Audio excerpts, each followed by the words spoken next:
Hello students, let's start today's topic square root. तो पिछले class में आप लोग को स्क्वायर और स्क्वायर रूट के बारे में बताया गया था। आपको बताया गया था कि स्क्वायर रूट और स्क्वायर एक दूसरे का अपोजिट होता है, और आपको यह भी बताया गया था कि स्क्वायर रूट दो विधि से, दो मेथड से निकाला जाता है। तो मेथड जो आपको बताए थे उसमें आपको बताए थे, पहला बताए थे प्राइम फैक्टराइजेशन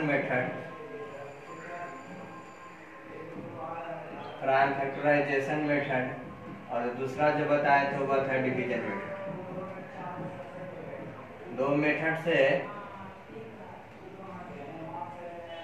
स्क्वायर रूट निकाला जाता है। इसमें प्राइम फैक्टराइजेशन के बारे में आप लोग को पिछले क्लास में बता दिया गया था। थोड़ा सा डिटेल्स में उसको भी आज थोड़ा सा रिकैप करवा देते हैं। तो देखिए क्या होता है प्राइम फैक्टराइजेशन मेथड। तो फर्स्ट में हम चलते हैं, तो बाय प्राइम फैक्टराइजेशन मेथड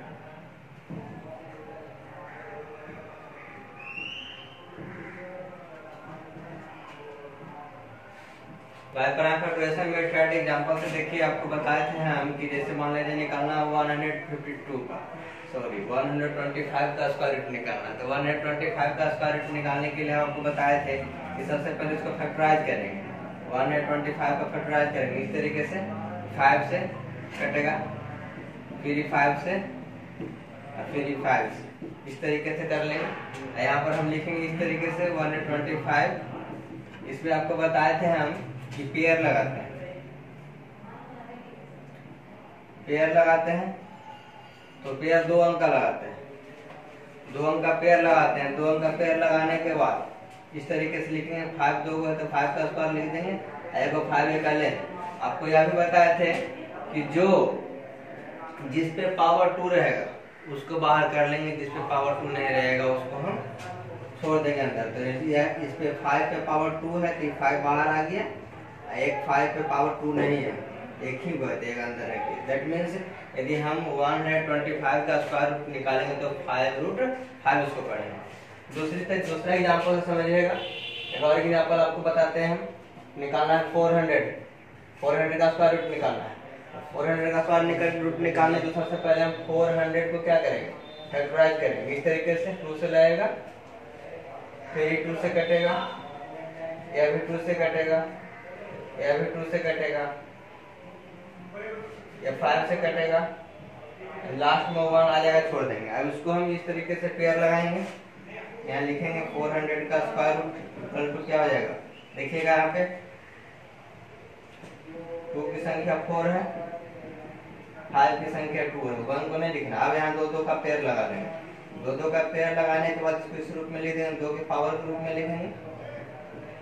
तो आप देख रहे हैं कि सब जिसमें पावर 2 है उसको बाहर निकाल देंगे। 2 2 5 यानी 2 2 जा 4 4 5 जा 20। दैट मींस 400 का स्क्वायर रूट हो गया 20। ये था आपका प्राइम फैक्टराइजेशन मेथड। आज आप लोग को हम बताएंगे डिवीजन मेथड। पहले भी हम बता चुके थे, थोड़ा सा इसको हम आज इसको फिर से बैक में ला करके समझा दिए। तो सेकंड जो मेथड है वह है डिवीजन मेथड है। डिवीजन मेथड के बारे में आप लोग को बताएंगे। ध्यान से देखिएगा डिवीजन मेथड से स्क्वायर रूट कैसे निकाला जाता है। ध्यान से देखिएगा, इस तरीके से क्वेश्चन रहेगा, find square root by division method. देखिए डिवीजन मेथड से स्क्वायर रूट निकालने का मान लिया जाए, एग्जांपल से समझिए। 625 का स्क्वायर रूट निकालना है बाय डिवीजन मेथड से। ध्यान से देखिए क्या करेंगे, इसको 625 को 2 लाइन के बीच में लिखेंगे। 2 लाइन के बीच में लिखने के बाद राइट साइड से इसका पेयर लगाएंगे, 2 अंक इस तरीके से। जो बच गया उसको रहने देंगे, जो फुट बच गया उसको रहने देंगे। अब देखेंगे अब क्या करना है, यहाँ से वैसे अंक से मल्टीप्लाई करना है या वैसे अंक से लगाना है जिससे उसी अंक के गुना करने पे यहाँ पर जो अंक रहेगा उससे कम ज्यादा नहीं होना चाहिए। तो यदि हम देखिए यहाँ पर 2 से लगाते हैं तो उसको 2 से ही मल्टीप्लाई करेंगे, जितना यहाँ लिखेंगे उतना ही से मल्टीप्लाई करेंगे। 2 से लिखें तो यहाँ 2 से 2 2 क्या हो गया 4 हो गया। 4 6 से कम है, यदि 3 से हम लगाते तो 3 3 जा 9 9 6 से ज्यादा हो जाता, जिससे कम घट नहीं पाता, तो कम ही लगाना है। तो यहाँ अब इसको घटाएंगे, 6 में से 4 घटाएंगे 2 हो जाएगा। अब जब भी यहाँ से उतरेगा तो पेयर यहाँ पे लिखाएगा, जोड़ांक उतरेगा, जोड़ांक में 25 है।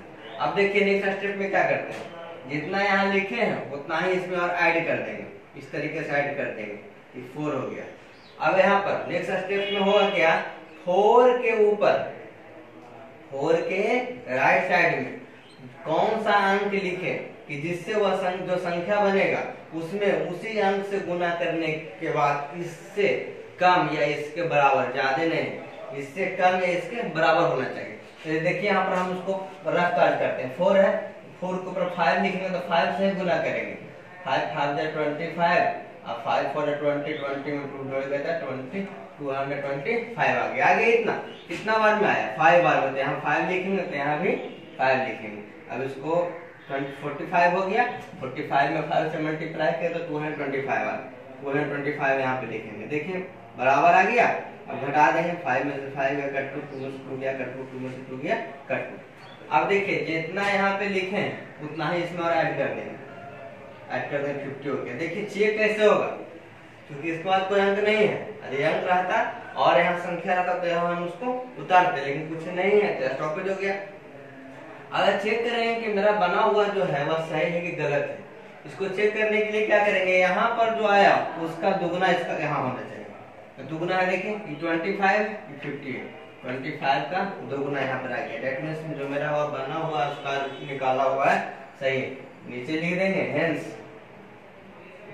Square root of 625 equal to आ गया 25, जो यहाँ पे आएगा वही आंसर होगा। इसी तरीके से आपको डिवीजन मेथड से स्क्वायर रूट निकालना है। और देखिए यदि कोई संख्या रेशनल नंबर में दिया रहे, फ्रैक्शन में दिया रहे, तो उसका स्क्वायर रूट कैसे निकलेगा।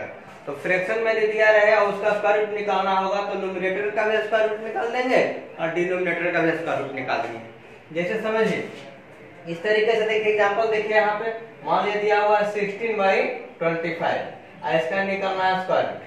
16/25 का स्क्वायर रूट निकालना तो हम क्या करेंगे, 16 का भी स्क्वायर रूट निकाल देंगे और 25 का भी निकाल देंगे। 16 का तो हम जानते करते किसका स्क्वायर होता है, 16 होता है 4 का स्क्वायर, तो 16 का स्क्वायर 4 हो गया। 25 जो होता है 5 का स्क्वायर और 25 का स्क्वायर 5 हो गया। इस तरीके से लंबा रहेगा तो उसको इस मेथड से बना करके यहाँ पर सॉल्यूशन लिखेंगे। और यदि आपको रिमेम्बर है किसका स्क्वायर कितना होता है, किसका स्क्वायर रूट कितना होता है, तो आप उसको डायरेक्ट भी लिख सकते हैं। और यदि दिया हुआ क्वेश्चंस में दिया रहे कि डेसिमल में रहे और डेसिमल में दिया रहा उसका निकालना रहे स्क्वायर रूट, तो उसको हम डेसिमल को जो दिया रहेगा उसको हम फ्रैक्शन में बदल देंगे। यानी डेसिमल यानी कि कहने का मतलब हुआ जो दिया हुआ रहेगा उसको हम डेसिमल फ्रैक्शन में चेंज कर लेंगे। डेट मींस यदि दिया रहा है 0.25, इसका निकालना रहे स्क्वायर, तो इसको हम क्या करेंगे, इसको डेसिमल फ्रैक्शन में कन्वर्ट कर लेंगे। डेसिमल फ्रैक्शन में कैसे कन्वर्ट होगा, पॉइंट के बदले 1, पॉइंट के राइट साइड में 2 अंक तो 2 0, ऊपर में बच गया 25। अब वही काम करेंगे, ऊपर में 25 का पहले स्क्वायर रूट निकाल लेंगे, 100 का निकाल लेंगे। इस तरीके से 25 का आ गया 5, 100 का आ गया 10। इस तरीके से आप इसको आगे भी लिख सकते हैं। इसको फिर हम फ्रैक्शन में कन्वर्ट कर सकते हैं, डेसिमल फ्रैक्शन में कन्वर्ट करेंगे। डेसिमल कन्वर्ट करने के लिए क्या करेंगे, डेसिमल में कन्वर्ट करना होगा तो देखेंगे नीचे में डिनोमिनेटर में 1 के बाद जितना 0 रहेगा, 1 के ऊपर जितना 0 रहेगा न्यूमरेटर में उतना ही अंक के बाद पॉइंट बैठा देंगे।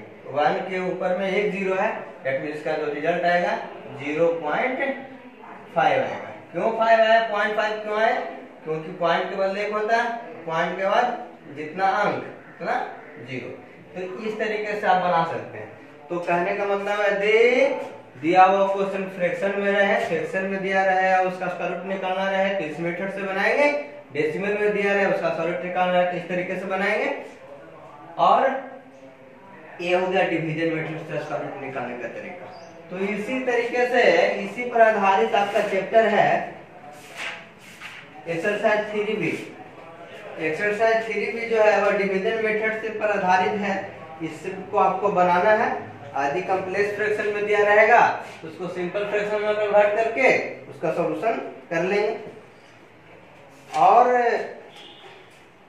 क्वेश्चन सब इसी तरीके से रहेगा और आपको एक्सरसाइज 3 भी का सॉल्यूशन करना है। That's all. Thank you.